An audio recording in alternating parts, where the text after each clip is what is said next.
इस कार्यक्रम के पुण्य अर्चक हैं स्वर्गीय श्री रतनलाल जी जैन की स्मृति में श्रीमती रमीला जैन, श्री शांतिलाल जी जैन, श्रीमती सोनल जैन, श्री मयंक जैन, गर्व एवं पर्व जैन, बांसवाड़ा राजस्थान, श्रीमती शांता देवी, श्री कांतिलाल जी जैन, तृप्ति हर्ष जैन, शिरोमणि संरक्षक गुड़ायतन, विनीता जैन, विकास जैन, सारा, अवनी, रिद्धि, अनंत, तीर्थेश जैन, इंदौर मध्य प्रदेश, श्रीमती सीमा, श्री विनोदी लाल जैन, शुभी, राज जैन, प्रणम जैन, प्रतापगढ़ राजस्थान एवं समस्त बारोड़ परिवार।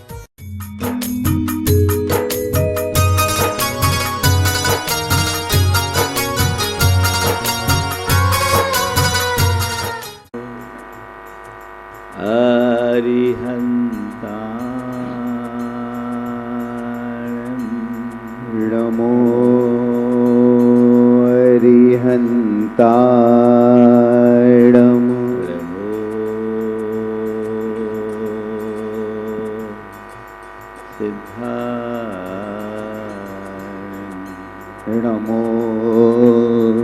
सिद्धाय नमो आयर्याणं नमो आयर्याणं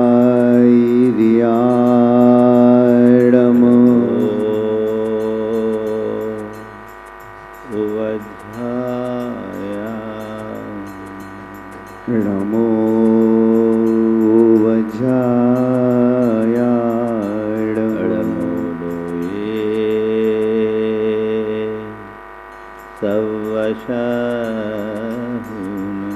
नमो लोये सवसाहुणम्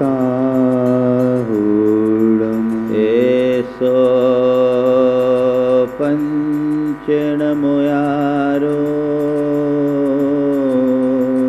एसो पंचनमोयारो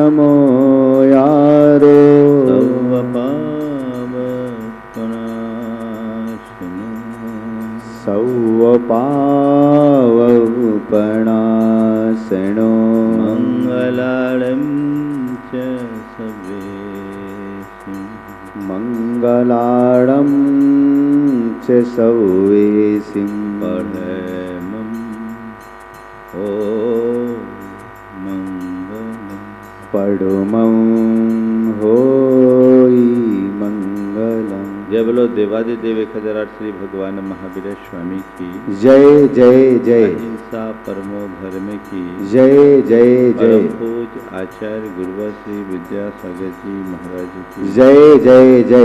पूज मुनिवर श्री प्रमाण सागर जी महाराज की, पूज मुनिवर श्री अरह सागर जी महाराज की। आज आप सभी चातुर्मास कलश स्थापना में अपनी सहभागिता प्रदान करने का मन बनाकर यहाँ उपस्थित हुए हैं। चातुर्मास मुनिचर्या का अंग है। मुनिगण चातुर्मास करते हैं और उस चातुर्मास में आप सब लोग अपनी सहभागिता दे रहे हैं। क्यों दे रहे हैं? आज 4 सवाल आप सबके बीच रख रहा हूं, जिसके समाधान से हम अपने जीवन का बहुत बड़ा सार प्राप्त कर सकते हैं। सबसे पहली बात, चातुर्मास क्या? चातुर्मास क्यों? चातुर्मास में हमें क्या करना है और चातुर्मास का प्रयोजन क्या है? जब कभी भी चातुर्मास की बात आती है, आप सबको ये पता है कि मुनिगण एक स्थान पर 4 महीने बंध कर रहते हैं, उसका नाम चातुर्मास है। मेरी राय में चातुर्मास मुनियों के एक स्थान पर प्रवास का नाम मात्र नहीं है। ये बात सही है कि मुनिगण एक ही स्थान पर 4 मास पर्यंत प्रवास करते हैं, लेकिन एक स्थान पर प्रवास करने मात्र का नाम चातुर्मास नहीं है। चातुर्मास जीवन के उत्कर्ष का प्रयास है। मुनि एक जगह रुकते, क्यों रुकते? इसलिए कि बरसात के दिनों में सूक्ष्म जीवों की उत्पत्ति अत्यधिक मात्रा में होती है। आवागमन से उनके हिंसा की संभावना बढ़ जाती है, इसलिए उससे बचने के लिए एक स्थान पर रुक करके अपनी चर्या साधना करे, यानी प्रवृत्ति को रोके और निर्वृत्ति की ओर बढ़े। चातुर्मास प्रवृत्ति से निर्वृत्ति का पर्व है। साधुजन प्रवृत्ति से निर्वृत्ति की ओर बढ़ते हैं, वो उनके चातुर्मास का मूल मकसद है, और वे केवल अपनी बाहरी यात्रा को विराम नहीं देते, बाहरी यात्रा को विराम देते हुए अंतर यात्रा का सूत्रपात करते हैं। जैसे पानी में बांध बनाया जाता है, तो बांध बनाकर पानी के वेग को रोका जाता है, पर पानी को रोकते हैं पर पानी रुकता नहीं है, वो आगे भले न बढ़ पाए, ऊर्ध गति होती है। साधु की बाहरी प्रवृत्ति रुकती है और अंतर यात्रा ऊर्ध गति की ओर बढ़ जाती है, जहाँ एक जगह रहते हुए वे अपना विशेष रूप से धर्म ध्यान कर सके, अपनी साधना संयम की आराधना कर सके। ये चातुर्मास का मूल अर्थ है। हम क्या कर रहे हैं? चातुर्मास आप लोग करा रहे हैं। मुनि जनों का चातुर्मास बाहरी प्रवृत्ति को रोककर अंतर की प्रवृत्ति को, अंतर निर्वृत्ति की ओर बढ़ना, अपनी अंतर यात्रा को बढ़ाना हमारे चातुर्मास का मूल उद्देश्य, ध्येय या मकसद है। हमें भी वही करना चाहिए। आप अपनी बाहरी प्रवृत्ति को पूरी तरह रोक नहीं सकते, तो कम से कम 4 मास तक हम अपनी प्रवृत्तियों में कुछ बदलाव घटित कर ले, तो हमारा चातुर्मास सार्थक होगा। अपनी प्रवृत्ति में एक बदलाव, एक परिवर्तन घटित होना चाहिए कि इस चातुर्मास में, जब हम मुनियों के चातुर्मास में अपनी सहभागिता देने का मन बनाकर आए हैं, आप लोग इतने उत्साहपूर्वक कलश स्थापना का इस कार्यक्रम में अपनी सहभागिता दे रहे हैं, तो हम अपने जीवन में क्या कर सकते हैं, ये सोच होनी चाहिए। मैं आप सबसे कहूँगा, चातुर्मास का मूल उद्देश्य साधु जन अपनी प्रवृत्ति को नियंत्रित करके निर्वृत्ति की ओर बढ़ते हैं, तो इस चातुर्मास स्थापना का आपका उद्देश्य ये होना चाहिए कि मेरा धर्मानुराग बढ़े और विषयानुराग घटे। मैं भोगों से विमुक्त होकर के धर्म के साथ जुड़ूं। ये अनुराग मेरा जितना बढ़ेगा, मेरे जीवन का उतनी जल्दी उत्कर्ष होगा, मैं अपने जीवन को उतना आगे बढ़ाने में समर्थ हो सकूंगा। ये अनुराग मेरा बढ़े, ये प्रयास और पुरुषार्थ जीवन में घटना चाहिए। कोशिश कीजिए, जब आप 4 महीने साधु जनों के पास आकर धर्म ध्यान करेंगे, धर्म साधन, धर्म आराधन करेंगे, तो उसका लाभ मुझे मिलना चाहिए। जितने लोग भी यहाँ आए हैं और अभी आएंगे, वे सब धर्मानुरागी हैं कि नहीं हैं? हैं? तो चातुर्मास में कुछ ग्राफ बढ़ना चाहिए। मेरा अनुराग उत्तरोत्तर बढ़े, धर्मानुराग बढ़े और विषयानुराग घटे, उसके लिए ये चातुर्मास है। मुझसे कल पारस जी ने पूछा कि महाराज जी, ये चातुर्मास में कलश स्थापना की क्या भूमिका है? देखिए, साधुओं के पास न कोई कलश है न कोई स्थापना। साधु के पास तो उनका संकल्प है, उनका व्रत है, उनका संयम है, जो उनकी स्थापना होती है। हमारी तो आषाढ़ शुद्धि चतुर्दशी को स्थापना हो गई। ये कलश स्थापना आप लोग करते हैं। क्यों करते हैं? कि साधु के संयम साधना का उत्कृष्ट योग चातुर्मास है, उस चातुर्मास में हमारा कोई योगदान हो सके और उसके बल पर हम अपने जीवन को रूपांतरित कर सके। कलश रखने का यही उद्देश्य है। मंगल हो तो मंगल तो एक कलश से भी हो सकता है, लेकिन आज के समय में चातुर्मास केवल साधुओं की साधना का अंग नहीं रह गया, अपितु चातुर्मास धर्म प्रभावना का एक बहुत बड़ा निमित्त भी बन गया है। जहां जहां चातुर्मास होते हैं 4 मास पर्यंत एक उत्सव जैसा वातावरण होता है कि नहीं होता? ये धर्म प्रभावना का सातिशय निमित्त बन जाता है, क्योंकि उस दौरान साधु संत एक जगह रहते हैं और आप लोगों का भी धंधा पानी थोड़ा मद्दा रहता है। आपका सीजन उधर का डाउन होता है और इधर का उठ जाता है।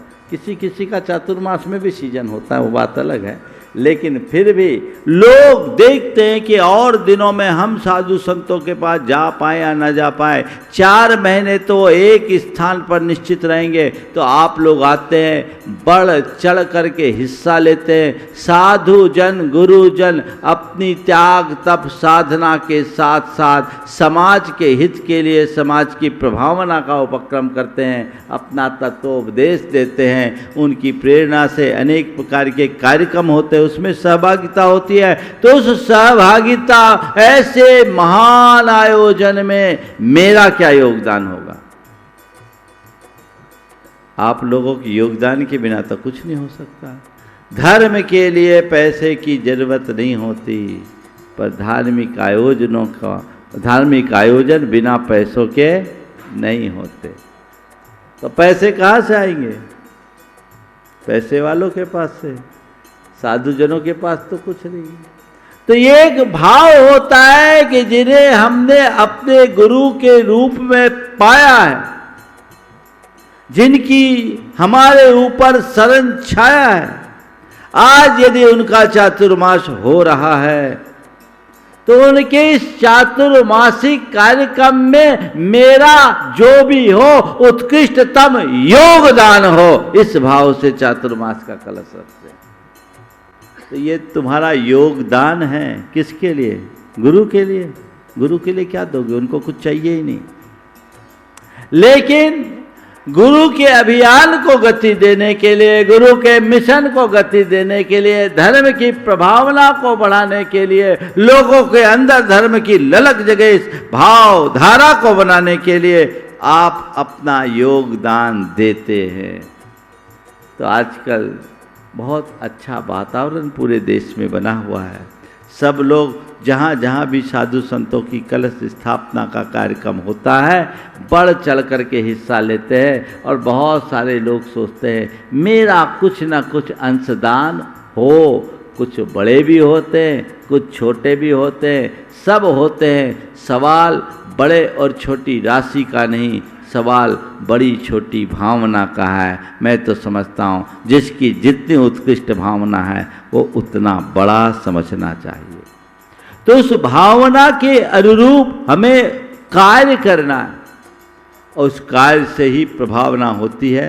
तो आज ये चातुर्मास का सुअवसर आया, जो चातुर्मास अब साधु और गृहस्थों दोनों के बीच का एक माध्यम बन गया। बाकी टाइम तो व्यवस्थाएं अलग होती है, लेकिन चातुर्मास का कार्य साधु साधना करते हैं और गृहस्थ चातुर्मास में उनकी साधना की प्रभावना करते हैं, और साधना और प्रभावना से ही जिन शासन का रथ आगे चल सकता है। तो ऐसी मनोदशा बनाकर कार्य करना। पर ये प्रभावना कोई बाहर की ना हो, भीतर की भी हो। तो पहले भावना हो, फिर प्रभावना हो। मेरी भावना अच्छी हो, मेरी धर्म के प्रति श्रद्धा प्रगाढ़ बने, मेरे जीवन में सात्विकता आए, मेरे जीवन में संयम आए, मेरे जीवन में सरलता आए, और मेरे जीवन में सहजता आए। यदि ये चीज़ें हमारे जीवन में घट गई तो मान करके चलना मेरा ये चातुर्मास का प्रयोजन पूरा हो गया। अपने इस चातुर्मास में आपको क्या करना है? अपने आचार की शुद्धि, अपने विचार की शुद्धि, अपने व्यवहार की शुद्धि और अपने व्यापार की शुद्धि के लिए प्रयत्नरत रहना है।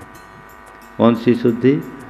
आचार शुद्धि, विचार शुद्धि, व्यवहार शुद्धि और व्यापार शुद्धि। ये 4 शुद्धियां यदि जीवन में घट गई तो जीवन तर गया। चातुर्मास तो हर साल होते हैं और आप लोग अपनी सहभागिता भी देते हो, लेकिन ये सोचो कि मैं अपने भीतर क्या घटित कर पा रहा हूं। इस वर्ष एक संकल्प ले कि मैं अपने अंदर एक बदलाव लाऊंगा, अपनी आचार शुद्धि पर ध्यान दूंगा, मेरा आचार विशुद्ध हो। आजकल अनेक प्रकार के कदाचार और अनाचार जीवन में जुड़ने लगे हैं, उनसे मुझे बचना है। बिना आचार की निर्मलता के जीवन आगे नहीं बढ़ सकता। घोर आचार में शिथिलता और विकृतियां हैं जो हमारे पतन का सबसे बड़ा कारण बन रहा है। मैं कई बार देखता हूं, अंदर से थोड़ी थोड़ी पीड़ा भी होती है कि एक तरफ तो लोग धार्मिक कार्यक्रमों में अपनी इतनी भागीदारी देते हैं, बढ़ चढ़ करके हिस्सा लेते हैं, तो दूसरी तरफ देखने में यह आता है कि लोगों का आचार बिगड़ता जा रहा है। इस चातुर्मास को यदि लोग अपने आचार विशुद्धि का लक्ष्य बना करके संपन्न करे तो तय मानकर चलना, जीवन में बहुत क्रांतिकारी परिवर्तन घटित हो सकता है। कम से कम ज्यादा कुछ न करे तो एक संकल्प ले कि आचार शुद्धि के क्रम में हम सब कुलाचार के पालन के लिए दृढ़ प्रतिज्ञ रहेंगे। कुलाचार के पालन के लिए दृढ़ प्रतिज्ञ रहेंगे, इतना हमें रहना ही है। ये सोच अपने अंदर बनाइए। कुलाचार का पालन क्या है? मद्य, मांस और मधु का परित्याग। ये कुलाचार का सबसे पहला अंग है और एक अच्छे इंसान के लिए जरूरी है। आप जैन हो, जैन धर्म का अनुपालन करने वाले हो, तो उसमें ये तो होना ही चाहिए। जब तक मैं तुम्हारे जीवन में जैनत्व प्रतिष्ठित नहीं होगा, जैन कहलाने का क्या अर्थ होगा? बहुत से गुरु भक्त हैं, धर्मात्मा भी हैं, लेकिन उसके उपरांत भी नशा मुक्त नहीं है। क्या ये शोभास्पद है? आज ऐसे लोगों को थम कर विचार करना है और मन ही मन संकल्प लेना है कि मुझे नशा मुक्त जीवन जीना है। अब तक जो हुआ सो हुआ, आज से ये सब बंद। मद्य का, मांस का, मधु का प्रतिज्ञा पूर्वक त्याग। कुलाचार के अंदर तो रात्रि भोजन भी आता है। आजकल तो अब दिन में खाने वाले ही नहीं मिलते और रात्रि भोजन की अब क्या बात करूं। मद्यपान की बढ़ती हुई प्रवृत्ति तो बहुत सोच में डाल दी है। आम हो गया है मद्यपान। हमारे समाज की जो नई पीढ़ी है, खासकर जो उच्च शिक्षा संस्थानों की ओर जाते हैं, वहाँ से पढ़कर आते हैं, वहाँ से जो आदत होती है वो बिगड़ती जाती है। मेरे पास एक सर्वे की रिपोर्ट के मुताबिक 18 से 40 साल की उम्र समूह के लोग जो हमारे समाज के सबसे हाई पोटेंशियल के लोग हैं, इनमें आज बहुतायत लोग मद्यपान के आदी हो गए। अगर ये हुआ तो आने वाले दिनों में कितना बड़ा नुकसान होगा, संभवतः उसकी किसी को कल्पना नहीं। हमें उस पर विचार करना चाहिए, उस कल्पना को साकार करना चाहिए। हम जैन धर्म की प्रभावना करना चाहते हैं, युग युगांतरों तक जैन ध्वज को फहराता देखना चाहते हैं, तो हमें चाहिए कि हम ये अलग जगाएं, खुद में, अपने परिवार में, फिर समाज में। आचार शुद्धि के क्रम में इस चातुर्मास भर हर परिवार के लोग बैठ करके सुनिश्चित कर ले, मेरे घर में 4 माह कोई रात में भोजन नहीं करेगा, मेरे घर में मद्य मांस मधु का सवाल ही नहीं होगा, मेरे घर में इस चातुर्मास में लोग देव दर्शन करके ही अपने दिन की शुरुआत करेंगे। यदि नित्य देव दर्शन नहीं कर सकते तो हम छुट्टी के दिन पूरे परिवार के साथ देव दर्शन का क्रम अपना बना करके रखेंगे। मेरी जो आचार्य विशुद्धि के क्रम है उसको मैं कहीं से प्रभावित नहीं होने दूंगा। ये संकल्प अगर ले तो मैं मानता हूँ, कहा जाता है 4 महीने में तुअर की फसल भी पक जाती है, तो 4 महीने में यदि तुमने ये नियम संभाला तो 4 महीने में तुम्हारा अभ्यास होगा जो पूरे जीवन भर तुम्हारे जीवन का हिस्सा बन सकता है, नियम बन सकता है। इसकी शुरुआत करें, घर से शुरुआत कीजिए। हर घर के लोग बैठिए और बैठ करके तय कीजिए कि ये चातुर्मास में हमारे घर का ये न्यूनतम कार्यक्रम है। घर के मुखिया को बैठ करके पूरे परिवार के सदस्यों के साथ मीटिंग करके ये शुरुआत करनी चाहिए। यदि ऐसा हुआ तो एक बहुत बड़े परिवर्तन की शुरुआत होगी। और ये मैं सभी गुरु भक्तों से कहता हूँ, ये आपकी जिम्मेदारी, इसे हमें प्रमुखता से देखना चाहिए, तत्परता से इनका पालन करना चाहिए। जिम्मेदारी पूर्वक जब आप इनका निर्वाह करोगे तभी आप इस चातुर्मास का सच्चा लाभ ले पाओगे। तो आचार्य की शुद्धि, विचार शुद्धि के लिए हम अपनी भाव विशुद्धि बनाएं ताकि हमारे भाव अच्छे आए, हमारे विचार अच्छे आए, हमारी भावना निर्मल हो। और हमारी भावना निर्मल हो तो हम अपने जीवन को सहज, शांत और निराकुल बनाने में समर्थ हो सकेंगे। आज लोगों के विचारों में बड़ी विकृति है। विचार शुद्धि के क्रम में लोग नित्य भावना योग करने का संकल्प लें।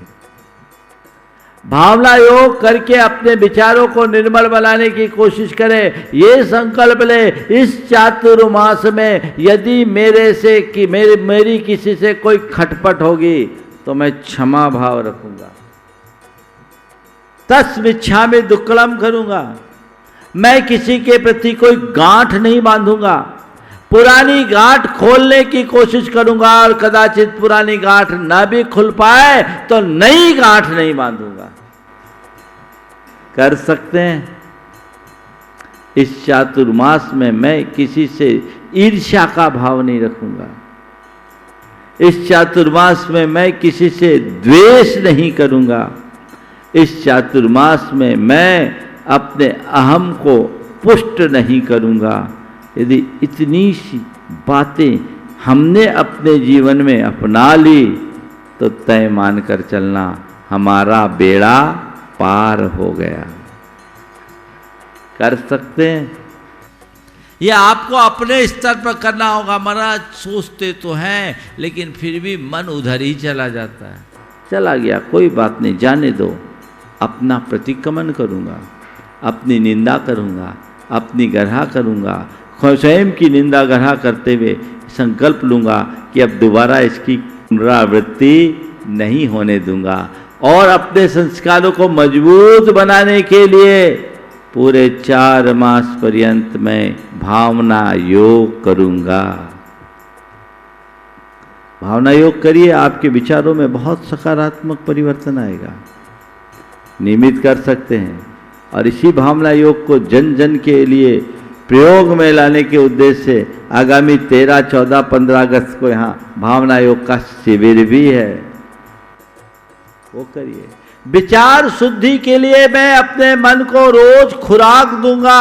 4 महीने में नियमित प्रवचन सुनूंगा। 4 महीने पूरे चातुर्मास में नियमित प्रवचन सुनूंगा, उसे मिस नहीं करूंगा। मन को खुराक मिलेगी, एक मोटिवेशन मिलता है कि नहीं मिलता है, बोलो। हाँ, तुम लोग दिन भर अपने मन में न जाने कितना कूड़ा कचरा डालते रहते हो और उसकी बदबू से जीवन दूभर होता है। नहीं, अब मुझे अपने आप में परिवर्तन लाना है, विचारों की शुद्धि करना है, तो मुझे सत्संग करना ही है। अब तो बहुत अच्छी सुविधा हो गई, प्रत्यक्ष आपको प्रवचन न मिले कोई बात नहीं, आपके पास वर्चुअल सारी सुविधा है। आप चैनल के माध्यम से, टीवी के माध्यम से ऐसा कर सकते हो कि नहीं कर सकते? और अगर 4 महीना रोज प्रवचन सुनने लगे तो कहते कोई भी काम 21 दिन तक लगातार कर लो तो सामने वाले की आदत हो जाती है, और जब आदत हो जाएगी तो फिर अपने आप जीवन बदल जाएगा। हमें कहने की जरूरत नहीं। सुनिश्चित करो, विचार शुद्धि के लिए मन को खुराक देना जरूरी है।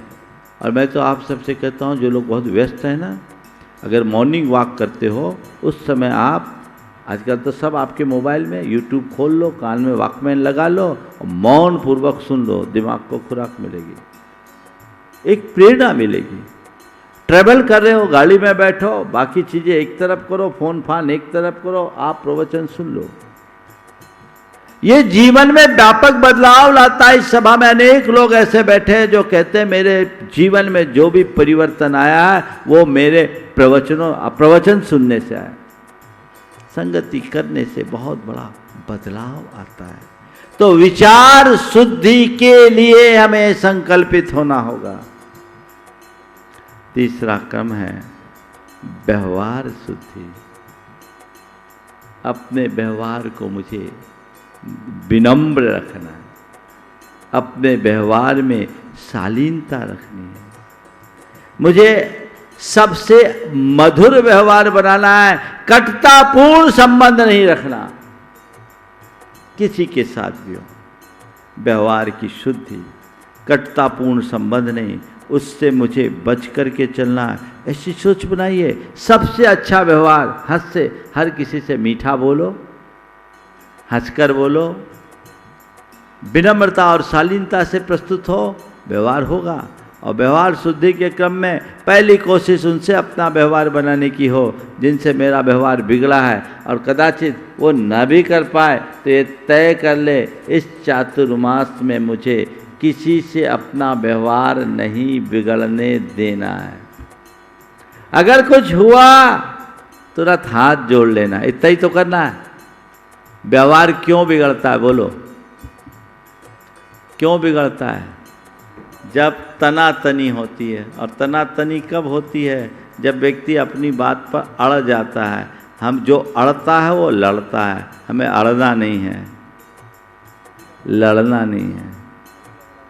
अड़ना नहीं है, लड़ना नहीं है, हमें मिला करके चलना है। आजकल बहुत सारे लोग अडामेंट रहते हैं। नहीं, एक सूत्र रखो, इस चातुर्मास में मैं अडामेंट नहीं रहूँगा, एडजस्टमेंट करके चलूँगा। बहुत बड़ा काम हो सकता है एडजस्टमेंट। एक दूसरे के साथ सामंजस्य बना के, तालमेल बना करके चलूँगा। ये आपको अपने अंतरंग में घटित करना है। इतनी सी बात यदि उतर गई तो तर गए, इसे उतारना होगा। अभी तो आप लोगों को लग रहा होगा महाराज जी बिल्कुल ठीक कह रहे हैं, ऐसा ही करना है। लग रहा है कि नहीं लग रहा है? बोलो, थोड़ा जोर से तो बोलो। लग रहा है, पर ये कितनी देर, इसका कोई पता नहीं। ये जो लग रहा है वो स्थायी रूप से लग जाए, जो जीवन को चमत्कृत कर सके, जीवन में एक नई उमंग पैदा कर सके। ये पुरुषार्थ अपना। अंदर से लग सके ऐसी कोशिश हो तो हम कुछ अच्छा कर पाएंगे। तो विचार शुद्धि, व्यवहार शुद्धि। आखिरी है व्यापार शुद्धि। पहले चातुर्मासों में कई लोग 4-4 महीने व्यापार ही नहीं करते थे। 2 महीने सावन भादों में तो कई लोग साबुन तेल वगैरह बेचते नहीं थे। अब समय बदल गया, व्यापार का तौर तरीका भी बदल गया। अब महाराज जी अब तो एक दिन भी ऑफ नहीं किया जा सकता। एक दिन ऑफ करेंगे तो धंधा बैठ जाएगा। समस्या है। चलिए मैं आपसे इतना कहता हूं, व्यापार में शुद्धि को ध्यान में रखते हुए पूरे चातुर्मास एक संकल्प लें कि इस चातुर्मास में मैं अनैतिकता पूर्ण व्यापार नहीं करूंगा। अनैतिकता पूर्ण व्यापार मतलब दूसरों के साथ विश्वासघात, धोखा, छल, चोरी, कपट पूर्ण तरीके से कोई व्यापार नहीं करूंगा। नैतिकता और प्रामाणिकता के साथ व्यापार करूंगा। ये संभव है कि नहीं है? बोलो। आदमी के पास जब पैसे की बात आती है तो वो सब चीजें भूल जाता है। उसके सामने केवल पैसा ही दिखता है। ध्यान रखना, तुम्हारे द्वारा कमाया हुआ पैसा एक दिन यहीं छूट जाएगा, लेकिन उसके साथ जुड़ने वाला पाप जन्म जन्मांतरों तक तुम्हारे साथ जाएगा। उसे तुम्हें अकेले भुगतना पड़ेगा। तो उसके लिए सोचो। वो जब सोचोगे तब जीवन में कुछ लाभ हो सकेगा। तो मुझे व्यापार में शुद्धि रखनी है। ये चारों सूत्र यदि आत्मसात कर लिए जाए तो ये चातुर्मास सार्थक होगा। ऐसे ही आप सबको चातुर्मास को सार्थक बनाना है। भावना बनाइए। बाकी शेष बातें तो आज मध्याह्न में होनी है। ये तो एक नियमित प्रवचन के क्रम में आप लोगों को अतिरिक्त लाभ मिल गया। आज मध्याह्न में आप सबको समय पर आना है, अपने उत्साह की अभिव्यक्ति करनी है। इस चातुर्मास में आप सबको एक साथ 3 पुण्य लाभ मिले। चातुर्मास में सहभागिता, गुणायतन के निर्माण में अपना योगदान और तीर्थ राज्य की वंदना, एक साथ 3। अन्यत्र चातुर्मास होते हैं, वहां जो आपका योगदान होगा वो योगदान केवल वहां की प्रभावना में जाता है। लेकिन यहां आप लोग जो योगदान दे रहे हैं, कहाँ जाएगा ये? क्यों विनोद जी? हाँ, इतने उत्कृष्ट कार्य में योगदान लगना है। देने का मनोभाव तो सबका रहता है, दे भी रहे हैं, और कार्य भी आप सब देख रहे हैं। व्यक्ति को सदैव अपनी प्राथमिकता उपयोगिता के आधार पर सुनिश्चित करनी चाहिए। जहां जितनी अच्छी उपयोगिता, वहां हमारा उतना अधिक योगदान होना चाहिए, और उसे ही अपनी प्राथमिकता के क्रम में लाना चाहिए। ये तो गुरुदेव की कृपा हुई, चातुर्मास का योग यहाँ बन गया। पता नहीं अगला चौमासा यहाँ हो या ना हो, समझ गए? अगला चौमासा यहाँ हो ना हो इसका कोई पता नहीं, इसलिए इसमें जो कर सको सो कर लो। ये मौका है और उस मौके का सभी लाभ लेंगे। बाकी शेष चर्चाएं मध्याह्न में होगी। आज 1:30 बजे इस पूरे के पूरे चातुर्मास का ध्वजारोहण करने का योग होगा और ध्वजारोहण करने का सौभाग्य भाई अतुल लाधानी, शीतल लाधानी परिवार को मिला है। ये पुण्य लाभ, ये हर कार्य में आगे रहते हैं, तो हमने कहा ये अवसर भी इन्हीं को ही देना चाहिए। ठीक समय पर आप लोग आएंगे और उसका लाभ लेंगे, जिससे हम अपने जीवन में एक रचनात्मक दिशा दे सकें। गुणायतन से संबद्ध सभी लोगों से मैं कहूँगा, आप अपने आचरण को, अपने व्यवहार को ऐसा बनाइए कि किसी से कहना ना पड़े कि आप गुणायतन के सदस्य हो। आपको देखकर लोग समझ जाए ये गुणायतन के सदस्य हैं। और जिस दिन आपने अपनी ऐसी पहचान बना ली, तय मानना जीवन धन्य होगा। सबका जीवन धन्य हो, सबके जीवन में सुख शांति और मंगल हो। इस पुनीत भाव के साथ मैं प्रवचन के क्रम को यहीं पर विराम दे रहा हूँ। बोलिए परम पूज्य आचार्य गुरुवर श्री विद्यासागर जी महाराज। जय जय जय। पूज्य मुनिवर श्री प्रमाण सागर जी महाराज की, पूज्य मुनिवर श्री अरय सागर जी महाराज की।